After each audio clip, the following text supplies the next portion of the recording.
Hello, fellow seekers. Welcome to the Seeker's Path with Dr. Ennis. I'm Dr. Ennis, and that's Neptune back there. And he really, he accentuates the point I want to talk about right now, which is being curious. And you might say, what does that have to do with being a spiritual seeker? It has everything to do with being a spiritual seeker. Curiosity bypasses judgment. Curiosity is the thing that helps us know ourselves and come to know other beings. And I mean, the cat, right, is what do they say? Curiosity killed the cat. Well, they can't get themselves in trouble, but their whole lives are about exploring. And really, we're like that too. And seekers are explorers. You're seeking to understand yourself, the universe, how you fit. So bring curiosity to everything. A lot of times, spiritual people can be super judgy of themselves, or when they think somebody else is not being spiritual. But bring curiosity to all of that.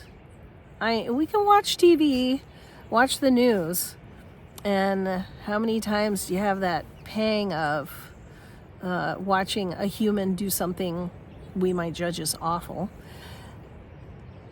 Bring curiosity to that. Like, what? It's too easy to say, oh, they're a jerk or a bad person. Okay, but how did they get there? What is it they're feeling under that surface behavior? A lot of the really ugly stuff that we see out there now, under that is fear. Real fear. And the fear of losing, I don't know, power or their way of life, or being controlled by others. There are a lot of people in our culture on this planet who feel disempowered. And that can come out in some really ugly ways. And one of the ways to work with that, with our reactions to that, is curiosity.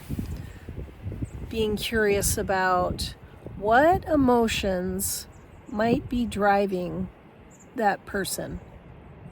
What kind of fears might they be having? And bring curiosity in your own contemplation. Spiritual development is not about trying to make yourself be a certain way, the right way, the spiritual way. It's really about coming to know the truth of who you really are. Being curious about what you experience in the moment. And that's what mindfulness is. Being curious, allowing yourself to be aware of what's really happening. And the more you're able to open your awareness, the more you see the truth of yourself. The more you're able to step back a little bit from your reactions. You get a little space in there between the thoughts you're having, the feelings you're having, the experiences you're having, what you witness in other people. You get a little space in there where you can kind of observe yourself. The real you is not the one acting out the things, or thinking the thoughts, or having the feelings.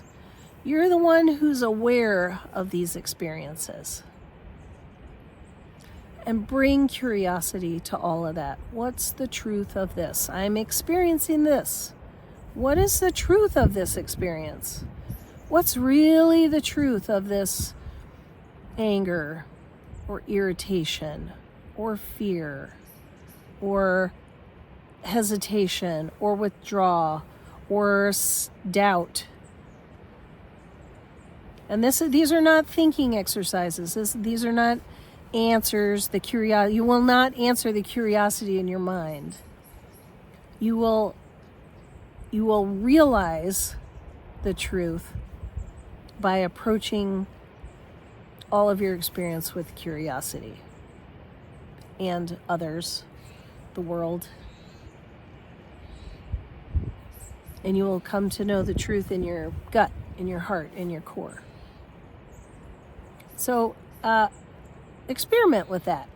That'll be a great experiment for the next week or so. See what you notice. Bring curiosity, especially actually if you feel tweaked. This is really good in relationship. If you have a conflict with somebody, try to bring curiosity about both your own experience. How am I really feeling? What does this mean under the surface? And what does this mean to them?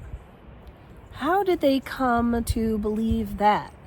What are the emotions under their perspective?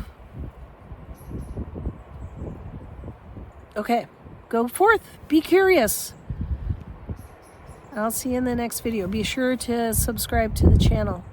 Remember to love yourself, act like it, share it, and that will change the world. Be well.